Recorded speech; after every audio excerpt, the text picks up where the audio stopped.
uNkulunkulu akakulonde kubusise uphile uphushe uphumelele. Kama kupastor wini le number isenze kuphela kusongo 9 kuseni ngiyafafta mama uyamfonela WhatsApp awukwazi ukungifonela before 9 futhi awukwazi ukufonela after 5 phone from Monday to Friday Sunday ngisesontweni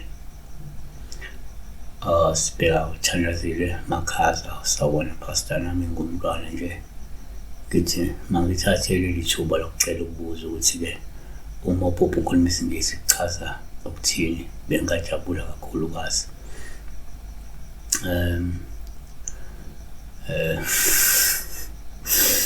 ya uthi ngumntwana nje yazi nje ubhala kanjani nje wafaka uR kunje asingithi kulo ngithi wafaka uY ngithi okay yabo.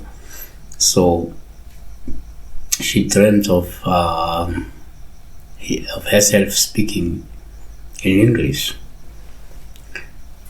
She was speaking in other town yabo nake singakusho one ngokuqondile uma uphupha isiNgisi kupha olungaluhle uma usikhuluma olungasho ukuthi kungenzeka uhlakaniphile futhi uzothuthuka uphinde uphumelele. Futhi iPaul ngavela umuntu osuke ekhaliphile enenhlakanipho futhi ezothuthuka evelele emkhakheni wakhe noma kumuntu osuke kwazi ukuze expressa yabona ukukhuluma into ibe neseqhazayo izwakala. Number 2 ngokwesintu-ke uma ngenze uphupha isiNgisi ngawo uPaul uhluma usikhuluma olungasho ukuthi kungenzeka wembethe amandla kamoya noma ke wembethwa amandla kamoya okungaba isithunywa noma idlozi futhi lo moya kade uphakeme ngesikhathi sephupho ingakho uzibona kusukwazi ukukhuluma isiNgisi fluently yabona ngoba into engavela abantu bakamoya abantu mbethe amandla kamoya bebona khibe isiNgisi ngamakhala noma ke bekhuluma ke kamnandi beflow ngesingisi.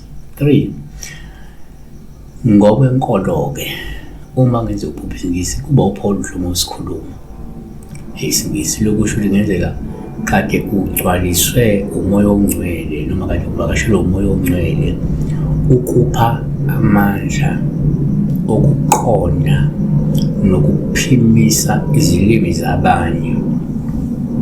Isenzo 2:4 base begcwala bonke umoya ongcwele baqala ukukhuluma ngezinye izilimi njengalokho umoya wabapha ukuphumisela.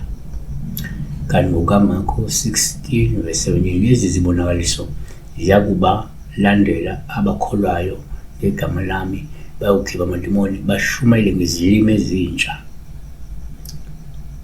4 ngenzeka uma uphupha isiNgisi kuba uPaul uhluma usikhuluma lusho ngenzeka ulibofuzo wena umuntu onolibofuzo lwamaNgisi ngenxa yokuthi omunye wokhokho bakho waba nobudlelwane namaNgisi.